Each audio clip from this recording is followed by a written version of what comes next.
Literal na mainit yung ulo. Ah, diba? Ganda. Ang tagal mag-prep ng buhok, diba? May libre silang earphones. Charot. Vlogag. Hi, it's Jam. Welcome to another chapter. Nasaan na naman ako? We're here in Bitchati. In, ano ba to? Panay o Timog? Panay Ave. Nalaman namin to nung before pa, nung tumatambay pa kami dyan. Nakilala namin yung may-ari, ganun. So, ngayon, we're back. Pero for treatment lang. Para lang hindi ko na siya laging iniisip. Kasi, ang tagal mag-prep ng buhok, 'di ba? So, punta kayo dito pag may time. Okay sila dito. Sige, see you later. Bye. May libreng karaoke dito. Kumakanta si ate. Magaganda boses nila dito. Actually, hindi ako mahilig magpa-treatment kasi ng buhok. Eh, kaya lang nung na-experience ko yung Brazilian blowout, ang saya kasi hindi na ako nag-plancha ng buhok, hindi na ako nagbo-blow dry. Wash and wear lang. At ano pangalan mo? Angge. Pangge. Perfect ko to. Yung ganon.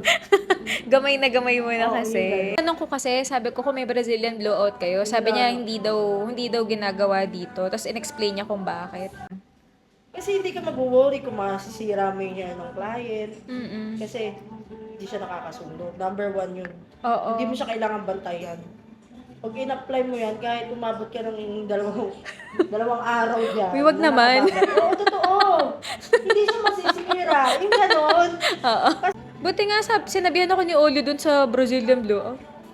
Yun. Hindi ko alam naman yun. Kasi may formal behind it. So, eto na. Magbababad na ako ng ulo. Hindi ko alam kung gaano katagal ta. Ate, gaano katagal ta? 1.5. Tutulog muna ako. Makulit pa yung buko sa ilalim. Kulot yan eh. Oo nga, ma'am. Isa pinaka-ilalim. Never lets us down. Dapat dito may karaoke talaga. Yung mga plano namin mag-karaoke kami. Para kapag naghihintay rin kayo ng client. Kaso baka mamay, di ba kapag-relax. Tamang senti lang. Para magkaiba tao yung sinasabi nyo. Ayan, tapos na. Papalamigin lang daw yung ulo ko. Masyado daw mainit.